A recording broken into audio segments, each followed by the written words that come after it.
Bonjour, dans cette vidéo, nous allons apprendre à multiplier des matrices. Tout d'abord, je vais vous rappeler le théorème du produit matriciel.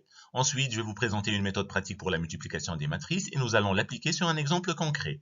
Et finalement, je vais vous rappeler quelques propriétés du produit matriciel. Commençons donc par rappeler le théorème du produit matriciel. Si A est une matrice de termes A et J et de dimension M et N, et B est une matrice de termes B et J et de dimension N et P, alors leur produit noté AB est qu'on lit A fois B, et la matrice de termes C et J est de dimension M et P. Et on a, pour tout I et J tel que I supérieur ou égal à 1 et inférieur ou égal à M, et J supérieur ou égal à 1 et inférieur ou égal à P, le terme C et J est égal à la somme sur K allant de 1 à N des A et K BKJ. Ceci est donc le théorème du produit matriciel. Cependant, il faut faire attention au fait qu'il n'est possible de multiplier deux matrices que si le nombre de colonnes de la première est égal au nombre de lignes de la seconde. Maintenant, je vais vous présenter une méthode pratique pour le calcul du produit matriciel. Prenons donc deux matrices A et B comme indiqué dans la vidéo et voyons comment on effectue pratiquement le produit matriciel. Remarquons tout d'abord que la matrice A a 3 colonnes et la matrice B a 3 lignes. Il est donc possible d'effectuer le produit matriciel car le nombre de colonnes de la première matrice est égal au nombre de lignes de la deuxième matrice. On remarque aussi que le nombre de lignes de la matrice A est égal à 4 et que le nombre de colonnes de la matrice B est égal à 2. La matrice produit C sera donc de dimension 4 et 2, c'est-à-dire qu'elle aura 4 lignes et 2 colonnes. Je vais maintenant vous expliquer comment effectuer proprement le produit matriciel A fois B. Commençons tout d'abord par la disposition des matrices. Normalement, on écrit les matrices dont on fait le produit l'une à côté de l'autre, mais en les écrivant ainsi, on risque de se tromper dans les calculs. Il est donc préférable de les écrire de la manière suivante. On écrit tout d'abord la première matrice, et à sa droite, on place la deuxième matrice vers le haut comme indiqué dans la vidéo. La matrice produit se trouvera donc à l'intersection. On fait en sorte que les lignes de la matrice A et la matrice produit C soient alignées et que les colonnes de la matrice B et la matrice produit C soient alignées, de telle sorte que chaque terme de la matrice produit C se trouve à l'intersection de la ligne de la matrice A et la colonne de la matrice B correspondante.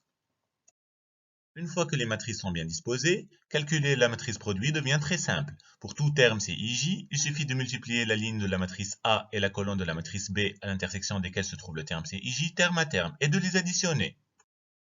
Prenons par exemple le terme C11. Pour le calculer, il suffit de multiplier 111 par B11, de lui ajouter le produit de 112 par B21 et de lui ajouter enfin le produit de 113 par B31.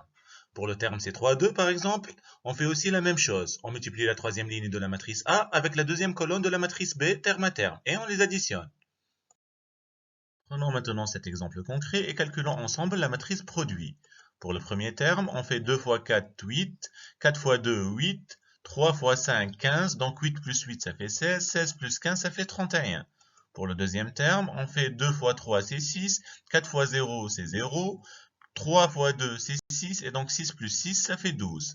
Pour le troisième terme, on fait 2 fois 2 c'est 4, 4 fois 1 c'est 4, et 3 fois 1, c'est 3. Donc 4 plus 4 plus 3, ça fait 11. Pour le quatrième terme, on fait 5 fois 4, c'est 20. 1 fois 2, c'est 2. 2 fois 5, c'est 10. 20 plus 2 plus 10, ça fait 32. Pour le cinquième terme, on fait 5 fois 3, c'est 15. 1 fois 0, c'est 0. 2 fois 2, c'est 4. Et donc 15 plus 4, ça fait 19. Pour le sixième terme, on fait 5 fois 2, c'est 10.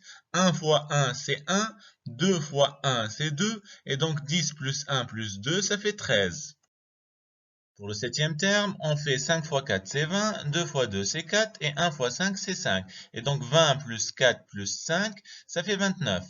Pour le huitième terme, on fait 5 fois 3, c'est 15. 2 fois 0, c'est 0. 1 fois 2, c'est 2. Et donc 15 plus 2, ça fait 17.